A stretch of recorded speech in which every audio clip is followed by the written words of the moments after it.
এবার কি তাহলে রাষ্ট্রপতি হচ্ছেন স্পিকার হাফিজউদ্দিন আহমেদ? একবার চোখ বন্ধ করে কল্পনা করুন দর্শক, ঢাকার শেরেবাংলা নগরের জাতীয় সংসদ ভবন থেকে শুরু করে বঙ্গভবনের লাল গালিচা, সব জায়গায় এখন একটাই ফিসফাস, একটাই আলোচনা। 2026 সালের এই উত্তপ্ত জুলাই মাসে ক্ষমতার অন্দরমহলে, চায়ের কাপে কিংবা রাজনৈতিক বিশ্লেষকদের ড্রয়িং রুমে সবচেয়ে বড় প্রশ্নটি হয়ে দাঁড়িয়েছে এটি। বর্তমান রাষ্ট্রপতি মোহাম্মদ শাহাবুদ্দিন চুপ্পুর সম্ভাব্য বিদায় ঘণ্টা বাজছে, আর ঠিক এই শূন্য স্থানে এক মহিরু হয়ে উঠে আসছে স্পিকার মোহাম্মদ হাফিজউদ্দিনের নাম।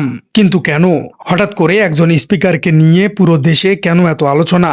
এর উত্তর লুকিয়ে আছে সম্প্রতি ঘটে যাওয়া জাতীয় সংসদের ভেতরের কিছু লোমহর্ষক এবং অভূতপূর্ব ঘটনায়। চলুন দর্শক, আপনাদের কয়েকদিন আগের সংসদ ভবনের ভেতরের চিত্র দেখানো যাক। বাইরে তখন প্রখর রোদ, কিন্তু সংসদের ভেতরের পরিবেশটা এক টানটান উত্তেজনায় ঠাসা। ফ্লোরে বক্তৃতা দিচ্ছিলেন বিরোধী দলের এক প্রভাবশালী সংসদ সদস্য। ঠিক তার পরপরই ক্ষমতাসীন সরকারি দলের এক হেভিওয়েট সংসদ সদস্য হঠাৎ তাচ্ছিল্যের সুরে বলে উঠলেন, বিরোধী দলে তো আসল মুক্তিযোদ্ধাই নেই। মুহূর্তের মধ্যে পুরো সংসদ কক্ষে এক পিনপতন নীরবতা নেমে আসলো। বিরোধী বেঞ্চগুলোতে তখন অপমানের আর ক্ষোভের আগুন জ্বলছে। ঠিক সেই মুহূর্তে স্পিকারের সেই সর্বোচ্চ মর্যাদাপূর্ণ চেয়ার থেকে ভেসে এলো এক গম্ভীর এবং ইস্পাত কঠিন কণ্ঠস্বর। মাইক্রোফোনটি অন করেই স্পিকার শান্ত কিন্তু অত্যন্ত দৃঢ়ভাবে বললেন, মাননীয় সংসদ সদস্য, আপনার তথ্যটি ভুল। এই বিরোধী দলের এমন অনেক সদস্য আছেন যাদের সাথে 1971 সালের রণাঙ্গনে আমি নিজে কাঁধে কাঁধ মিলিয়ে যুদ্ধ করেছি।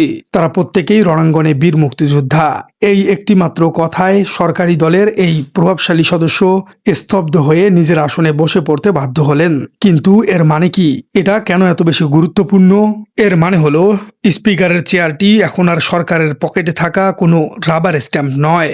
বিগত দশকগুলোতে আমরা বারবার দেখেছি স্পিকাররা কিভাবে কেবল সরকারি দলের এজেন্ডা বাস্তবায়নে ব্যস্ত থাকতেন।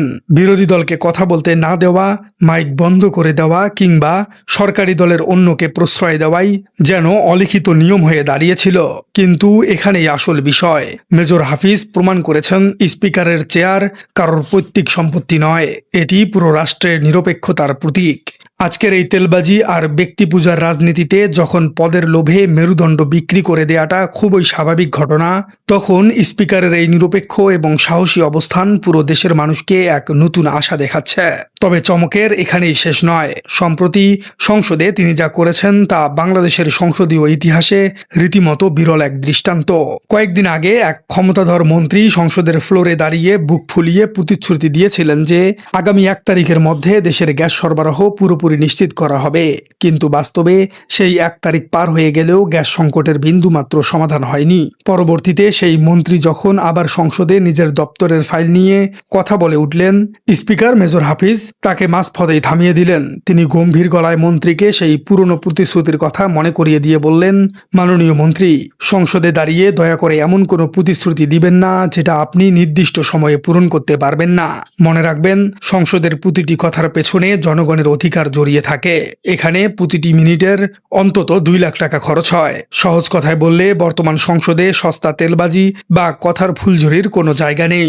আর এই আপোষহীন নিরপেক্ষতার হাত থেকে ছাড় পায়নি স্বয়ং ক্ষমতাধর স্বরাষ্ট্রমন্ত্রী সালাউদ্দিন আহমেদ কিংবা তুখোর বক্তা আন্দালিব রহমান পার্থ। নিয়মের সামান্য ব্যত্যয় ঘটলেই স্পিকারের ক্ষুরধার চাবুকের মুখে পড়তে হয়েছে তাদেরকেও। তিনি ভুল বা অন্যায়ের বিরুদ্ধে দলমত বা পদের বাছবিচার করছেন না। এমনকি রাজনৈতিক অঙ্গনে যেখানে জামায়াতে ইসলামীকে নিয়ে নানা রকমের মেরুকরণ এবং বিতর্ক চলে, সেখানেও তিনি সত্যের খাতিরে দলটিকে দেশের সবচেয়ে সুশৃঙ্খল দল হিসেবে আখ্যা দিয়ে নিজের স্পষ্টবাদিতার প্রমাণ দিয়েছেন। এখন প্রশ্ন হচ্ছে, ক্ষমতার এই আলিন্দে বসে যে মানুষটি বুক চেতিয়ে বলতে পারেন, আমি আমার দীর্ঘ 40 বছরের সংসদীয় জীবনে কোনোদিন এক কানা করিও খাইনি, রাজনীতিতে তার এই যাত্রাপথ কি এতটাই মসৃণ ছিল? এর উত্তর জানতে হলে আমাদের টাইমলাইনের একটু পেছনের দিকে যেতে হবে। তার শেকড় অনেক গভীরে। 1971 সালের রণাঙ্গনে বীর মুক্তিযোদ্ধা হিসেবে তিনি অর্জন করেন বীর বিক্রম উপাধি। 1986 সালে ভোলার মানুষের অগাধ ভালোবাসার প্রথমবার সংসদ সদস্য নির্বাচিত হন এবং 1992 সালে তিনি বিএনপিতে যোগ দেন।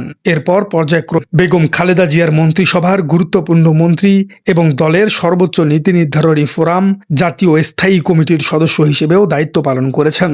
কিন্তু এরপরই গল্পের সবচেয়ে বড় টুইস্টটা আসে। 2007 থেকে 8 সালের সেনা সমর্থিত তত্ত্বাবধায়ক সরকারের আমলে বিএনপি ভেঙে যে সংস্কারপন্থী অংশটি দাঁড়িয়েছিল তার অন্যতম চালিকা শক্তি আব্দুল মান্নান ভূঁইয়ার সাথে জড়িয়েছিল মেজর হাফিজের নামেও। দলের শীর্ষ নেতৃত্বকে নিয়ে মন্তব্য করার কারণে তাকে কারণ দর্শানোর নোটিশও দেওয়া হয়েছিল। এমনকি 2018 সালের নির্বাচনের আগে তাকে ঘিরে নতুন দল গঠনের গুঞ্জনও ডালপালা মেলেছিল, যেখানে বাংলাদেশ ক্রিকেটের পোস্টার বয় সাকিব আল হাসানের যোগ দেওয়ারও কথা ছিল। কিন্তু দড়ি ছিঁড়ে গেলেও প্যাঁচ থাকে।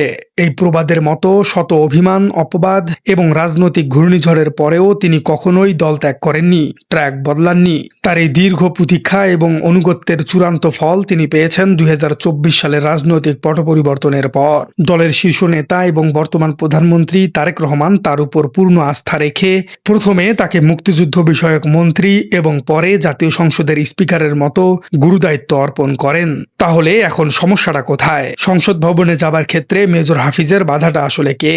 সমস্যা হলো দেশের ভেতরের অভ্যন্তরীণ রাজনীতি। এই সমীকরণের সবচেয়ে বড় দেয়াল হয়ে দাঁড়িয়েছে নিজ দলেরই প্রবীণ নেতা এবং তীব্র জামাত বিদ্বেষী হিসেবে পরিচিত মির্জা ফখরুল ইসলাম আলমগীর। অর্থাৎ মেজর হাফিজের রাষ্ট্রপতি হবার পেছনের শুধু একমাত্র বাধা মির্জা ফখরুল ইসলাম। প্রথমত, জামায়াতে ইসলামীকে নিয়ে মেজর হাফিজের খোলামেলা প্রশংসা এবং সুশৃঙ্খল দলতত্ত্ব মির্জা ফখরুল এবং দলের লিবারেল অংশের কাছে একেবারেই হজমযোগ্য নয়। দ্বিতীয়ত, সেই 111-এর ভূত এখনও দলটির ভেতরে ঘুরে বেড়ায়। 2007 সালের সংস্কারপন্থী ভূমিকার কারণে দলের একাংশ তাকে এই সর্বোচ্চ এবং সবচেয়ে সংবেদনশীল পদে অর্থাৎ রাষ্ট্রপতি পদে দেখতে একেবারেই নারাজ। সহজ কথায়, প্রধানমন্ত্রী তারেক রহমানের শতভাগ সুনজর এবং গ্রিন সিগন্যাল থাকা সত্ত্বেও বিএনপির ভেতরের এই অভ্যন্তরীণ মেরুকরণ মেজর হাফিজের রাষ্ট্রপতি হবার পথকে এক চরম রোমাঞ্চকর থ্রিলারে পরিণত করেছে। দলের ভিতরে এখন রীতিমতো স্নায়ুযুদ্ধ চলছে। আর ঠিক এই ডামাডোলের মধ্যেই এই আগুনে যেন ঘি ঢেলেছে স্পিকারের সাম্প্রতিক ইরান সফর। সম্প্রতি ইরানে গিয়ে মেজর হাফিজ সরাসরি সাম্রাজ্যবাদী আমেরিকার বিরুদ্ধে অত্যন্ত কড়া এবং স্পষ্ট ভাষায় বক্তব্য দিয়েছেন। এর মানে আসলে কি? একজন স্পিকার কেন হঠাৎ করেই আন্তর্জাতিক ভূ রাজনীতি নিয়ে এত বড় মন্তব্য করলেন? বিশ্লেষকদের মতে এটি কোনো সাধারণ মন্তব্য নয়, এটি বর্তমান সরকারের একটি মাস্টার স্ট্রোক। আমেরিকা যখন এই অঞ্চলে খবরদারি করার চেষ্টা করছে, তখন মেজর হাফিজের এই বক্তব্য আসলে ওয়াশিংটনের প্রতি একটি কড়া সতর্কবার্তা। একই সাথে এটি প্রমাণ করে যে তিনি কেবল সংসদের ভেতরেই সীমাবদ্ধ নেই, আন্তর্জাতিক কূটনীতি এবং ভূ রাজনীতিতেও তিনি এক শক্তিশালী ভূমিকা পালনের প্রস্তুতি নিচ্ছেন। এটি কি তাহলে বঙ্গভবনে বসার আগে নিজেকে আন্তর্জাতিক পরিমণ্ডলে একজন শক্তিশালী রাষ্ট্রনায়ক হিসেবে প্রমাণের চেষ্টা? এখন সবচেয়ে বড় প্রশ্ন, এরপর আসলে কি? 2026 সালের এই সন্ধিক্ষণে দাঁড়িয়ে আগামী কয়েক সপ্তাহ বাংলাদেশের রাজনীতিতে কি ঘটতে পারে? বিশ্লেষকদের মতে এখানে 3টি স্পষ্ট সম্ভাবনা রয়েছে। প্রথমত, প্রধানমন্ত্রী তারেক রহমান দলের ভেতরের বিরোধী দলের অর্থাৎ মির্জা ফখরুলের বলয়কে রাজনৈতিকভাবে ম্যানেজ করে মেজর হাফিজকেই রাষ্ট্রপতি হিসেবে চূড়ান্ত করবেন। কারণ এই মুহূর্তে রাষ্ট্রের অভিভাবক হিসেবে একজন ক্লিন ইমেজের বীর মুক্তিযোদ্ধার বিকল্প নেই। দ্বিতীয় বিষয়টি হলো দলের অভ্যন্তরীণ কোন্দল ঠেকাতে এবং আন্তর্জাতিক চাপ সামলাতে শেষ পর্যন্ত স্পিকারের চেয়ারেই তাকে বহাল রাখা হতে পারে। সেক্ষেত্রে বঙ্গভবনের জন্য সম্পূর্ণ নতুন কোনো অরাজনৈতিক বা সুশীল সমাজের কাউকে বেছে নেওয়া হতে পারে। আর তৃতীয় বিষয়টি হলো আমেরিকার বিরুদ্ধে তার এই কড়া বক্তব্যের কারণে পশ্চিমা বিশ্ব থেকে সরকারের উপর এক অদৃশ্য কূটনৈতিক চাপ তৈরি হতে পারে, যা পুরো সমীকরণকেই বদলে দিতে পারে। দর্শক, রাজনীতিতে আসলে শেষ কথা বলে কিছু নেই, তবে একটি কথা নিশ্চিত, মেজর হাফিজউদ্দিন আহমেদ বীর বিক্রম প্রমাণ করেছেন রাজনৈতিক ঝড়ঝাপটা কিংবা দলের ভেতরের কোণঠাসা অবস্থা কোনো কিছুই একজন খাঁটি দেশপ্রেমিককে দমাতে পারবে না।